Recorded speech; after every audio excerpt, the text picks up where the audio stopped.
I didn't bring my binoculars. I've got the 18 power image stabilized Canon binoculars. George Lepp knows every inch of this trail, knows this section of one of Oregon's most visited state parks, and probably knows this particular vantage point as well as anybody in the world.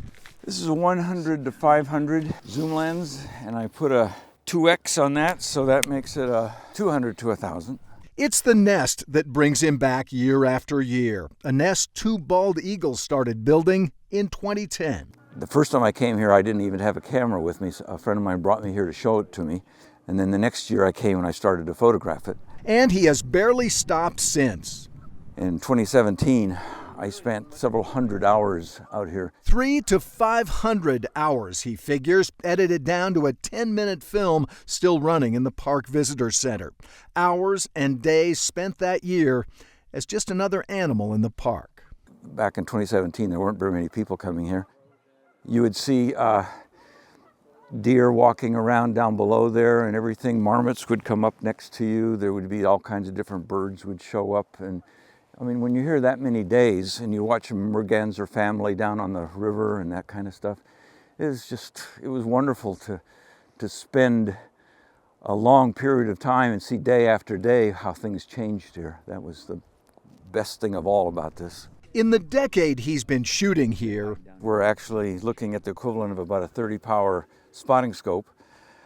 This is 1,600 millimeters. Most people have up to 400 or 500 millimeters on their cameras for their telephotos. Photography has changed.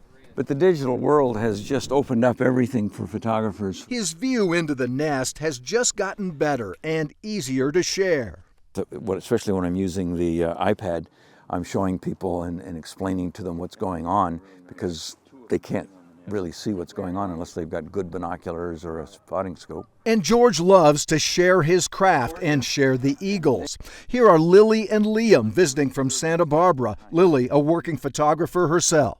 Oh my gosh. But we can actually see the youngsters now pretty well. See the babies.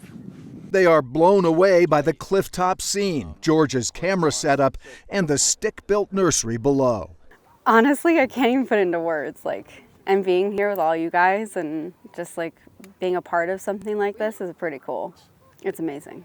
Yeah. This is pretty amazing too. There's 1, 2, and 3.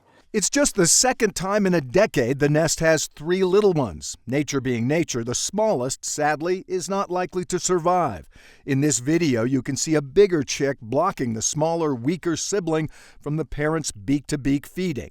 But George is hopeful and says these eagles seem to be good parents. Every once in a while they'll feed the youngsters, but they seem to be pretty good about making sure that the little guy is getting food. We want to minimize the disturbance on these eagles. The big birds seem to accept the nearby audience. After all, they come back and birth babies here every year.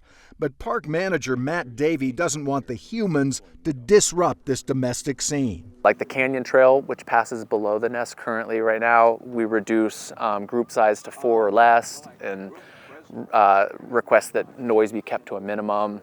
And we close off the campsites along the rim here. On the rim, he says, try to limit your movement and visibility. Keep your voice down. And most importantly, no dogs, absolutely no dogs out on the rim. That can really stress these birds out. For George, every visit, every still shot, every piece of soaring video is a pleasure.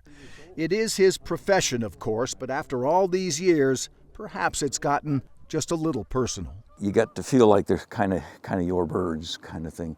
His birds are birds. Just behave like an adult if you drop by to see the babies. At Smith Rock State Park, I'm Alan Schaffler, Central Oregon Daily News.